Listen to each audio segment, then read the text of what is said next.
Number 7. Kenneth Glasgow. Reverend Kenneth Glasgow was charged with capital murder for his involvement in the fatal shooting of a 23-year-old woman. The half-brother of the famous Reverend Al Sharpton, Glasgow was a well-known human rights activist, credited with founding a non-profit organization called the Ordinary People's Society. On the night of March 25th of 2018, Glasgow had reportedly driven an acquaintance of his named Jamie Towns around the city of Dothan, Alabama, as he searched for his stolen car. The two men ultimately tracked the car down and discovered that it had been taken by Brunea Jennings. Towns fired multiple gunshots at Jennings, who was sitting in the driver's seat of the stolen vehicle. She suffered fatal injuries while Towns and Glasgow subsequently fled the scene. Even though it was Towns who'd pulled the trigger, Glasgow was also hit with capital murder charges. Alabama law imputes charges to individuals found to have aided or abetted in the execution of a crime. While Glasgow awaited his murder case's final determination in court, he was arrested again following a traffic stop in which he was found to be in possession of cocaine. The pastor allegedly tried to swallow a packet of illegal substances in order to conceal them from the policeman who'd pulled him over. As the officer attempted to remove the bag from the reverend's mouth, Glasgow bit down on his fingers. He was charged with possessing a controlled substance, assault, and tampering with evidence. In February of 2021, a grand jury ruled that there was insufficient evidence to convict Glasgow of capital murder, and those charges were dropped while his other offenses were still pending in court. Number 6. David Love. The pastor at New Hope Baptist Church in Independence, Missouri, murdered his best friend in cold blood in order to hide his decade-long love affair with the victim's wife. Pastor David Love and his mistress, Teresa Stone, came up with a plot to kill each other's spouses and run away together with the life insurance money they'd subsequently collect. On March 31st of 2010, they set their plan in motion. Love fatally shot Stone's husband, Randy, in the insurance office where the man worked. The victim had been the pastor's best friend and a longtime member of his church's congregation. Love even went on to deliver an emotional eulogy at Randy's funeral. The next step of the scheme involved Love breaking his own wife's neck and staging a car accident to conceal the murder. Before he had the chance to commit a second murder, however, investigators began piecing together the details behind Randy's death. They ultimately landed on Love and Stone as the likely culprits. Police uncovered the fact that Stone had recently suffered a miscarriage, despite her husband having undergone a vasectomy many years prior. They deduced that Stone was having an affair and that she'd called on her lover to help to eliminate her husband. Stone eventually confessed to her extramarital activities and revealed that it had been Love who'd killed her husband of 19 years. The pastor maintained his innocence, but after the evidence against him became indisputable, he was charged with first-degree murder.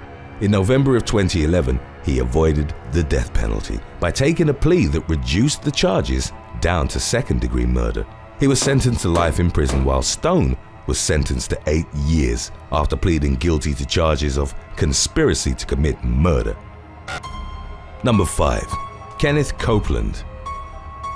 One of the most popular televangelists in the world publicly declared that he could cure his followers of COVID-19 and put an end to the pandemic altogether. He also encouraged viewers to continue paying tithes to his Fort Worth megachurch, even in the face of the economic crisis brought on by the outbreak. Kenneth Copeland is one of the most famous champions of the prosperity gospel, which supports the notion that God bestows material wealth upon those who are faithful in giving their money to the church. Copeland's net worth is estimated to be upwards of $300 million, largely as a result of the proceeds earned by his international ministry. He has long been criticized for his perceived misuse of church donations, having relied on his ministry's funds to purchase luxury mansions, private jets, and other personal indulgences. He faced further derision due to his behavior during the initial onset of the COVID-19 pandemic. In a televised sermon on March the 11th of 2020,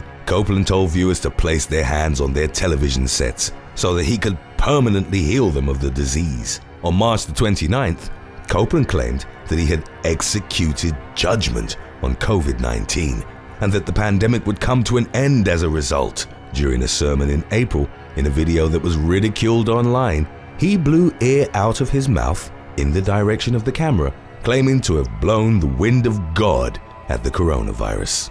Copeland opened himself up to further criticism, as he'd also told members of his church who'd lost their jobs to continue paying their weekly tithe.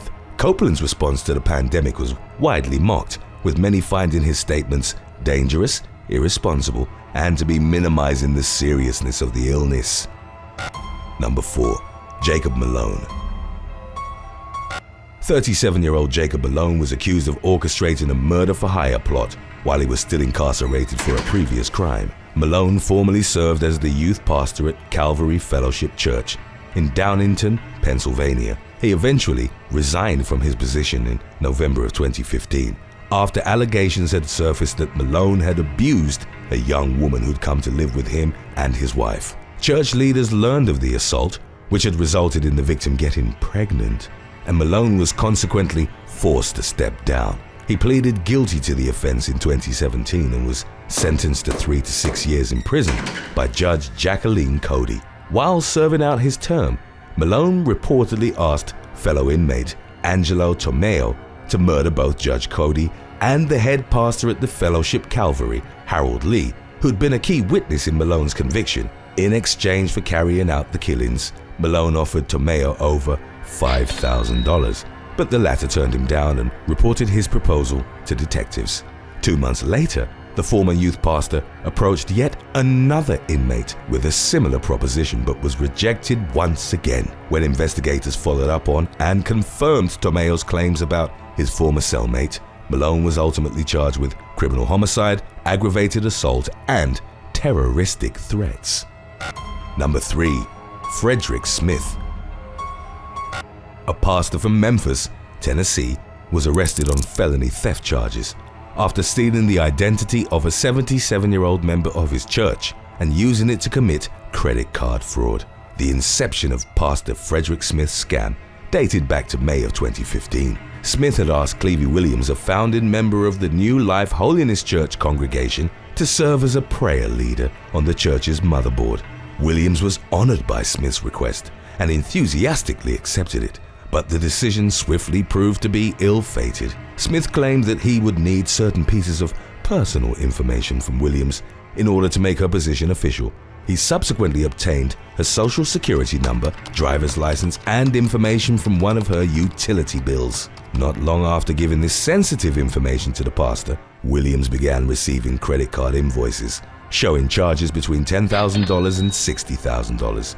She hadn't any knowledge of the purchases detailed on the statements, nor had she applied for the credit cards being used in the first place. Williams confronted Smith over the fraudulent charges, and her pastor admitted to signing up for the credit cards by using the personal information he collected from the elderly woman. He was taken into custody by Memphis police but later released. Smith failed to show up to his scheduled court appearance the day following his release and instead took to Facebook to declare his innocence. It was reported that Smith also committed a traffic infraction while awaiting his day in court. The vehicle he was driving at the time had been registered under Clevie Williams's address. Smith was ultimately indicted on charges of felony theft and identity theft. Today's topic was requested by Miss Pratt, Stebo, Black Gemini, and Cat with the Strap. If you have any other topics you'd like to learn about, subscribe and let us know in the comments section below. Number 2. Barry MINKOW. After masterminding one of the largest Ponzi schemes in history, Barry MINKOW became a born-again Christian while serving out his 25-year prison sentence. As a result of his good behavior and apparent rehabilitation, he was granted an early release after just 7 years served. During his incarceration, MINKOW had become heavily involved in the prison's Christian ministry and had even taken biblical classes at Liberty University's School of Lifelong Learning. Upon his release in 1995, he became the pastor of evangelism at a church in Chatsworth, California, also serving as the director of the church's Bible Institute. 2 years later, MINKOW was appointed as the head pastor at Community Bible Church in San Diego. In addition to his pastoral efforts, the infamous former convict also operated a for-profit investigative firm called the Fraud Discovery Institute which worked to expose pyramid schemes and other forms of financial fraud. In an ironic twist, in March of 2011, MINKOW pleaded guilty to insider trading in connection with his fraud discovery business and was sentenced to go back to prison for 5 years.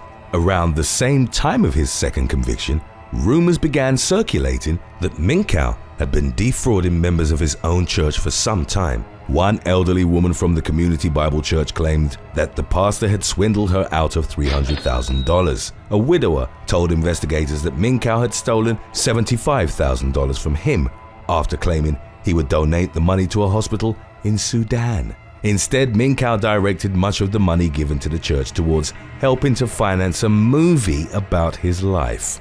He was sentenced to an additional 5 years as a result of his church-related scams. MINKOW was ultimately released in June of 2019. Number 1. Matthew Phelps. Matthew Phelps of North Carolina was working towards becoming a full-time pastor, having studied missions and evangelism at Clear Creek Baptist Bible College in Kentucky. On September the 1st of 2017, however, his plans for the future came to an abrupt end as he was arrested for the brutal murder of his wife, 29-year-old Lauren. The aspiring pastor had placed a call to 911 in the middle of the night, claiming that he had awoken to find his wife dead on the bedroom floor. He told the operator that there was a bloody knife on the bed and that he believed it was he himself who had carried out the fatal stabbing. Phelps admitted to taking coricidin, cough and cold medicine to help him sleep, but had reportedly ingested far more than the recommended dosage that night. He later told police that it was his medicine-induced stupor that caused him to unknowingly kill his wife.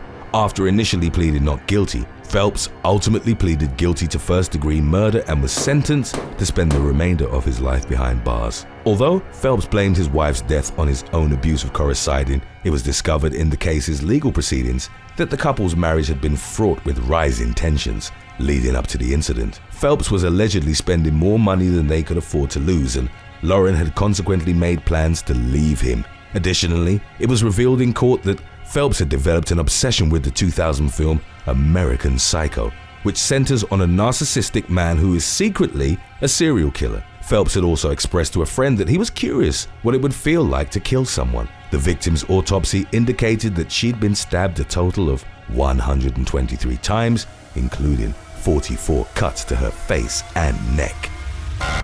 Thanks for watching. Would you rather have to attend a 2-hour church service every day of the week or have to brush your teeth once every hour you're awake?